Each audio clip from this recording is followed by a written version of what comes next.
Hello दोस्तों, स्वागत है आप सभी का एक और ब्रांड न्यू वीडियो में। और आज के इस वीडियो में मैं आपको सुनाऊंगा एक रियल हॉरर स्टोरी जो मुझे रेडिट पर मिली थी। और दोस्तों, अगर आप मुझे कोई रियल हॉरर स्टोरी भेजना चाहते हैं तो आप मुझे इस ईमेल पर भेज सकते हैं या फिर आप इस वीडियो के नीचे कमेंट में भी स्टोरी लिख सकते हैं। तो चलिए शुरू करते हैं आज के इस वीडियो को बिना किसी देरी के। ये घटना मेरे साथ कुछ साल पहले घटी थी, जब मैं गर्मियों की छुट्टियों के दौरान अपने घर वापस आया था। रात के लगभग 3 बजे थे और मैं अपने कंप्यूटर पर काम कर रहा था कि तभी अचानक मेरा फोन बजा। मैंने फोन उठाकर देखा तो वो कॉल मेरी बहन के फोन से आ रहा था। लेकिन ये बात काफी अजीब थी क्योंकि मेरी बहन का कमरा मेरे कमरे के ठीक नीचे था और अगर उसको मुझसे कोई काम होता तो वो सीधा मेरे कमरे में आ सकती थी।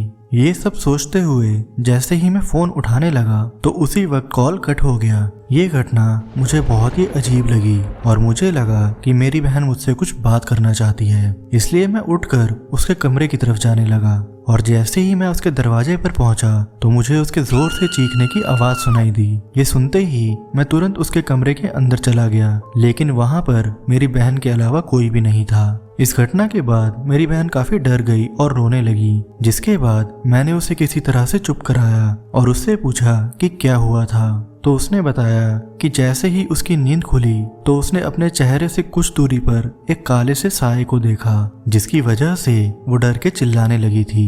फिर मैंने उससे पूछा कि उसने मुझे कुछ देर पहले कॉल क्यों किया था। तो उसने बताया कि उसका फोन तो उसके पास है ही नहीं और उसका फोन तो नीचे वाले फ्लोर पर उसके पर्स में रखा हुआ है। ये सब सुनकर मैं बहुत ही ज्यादा डर गया।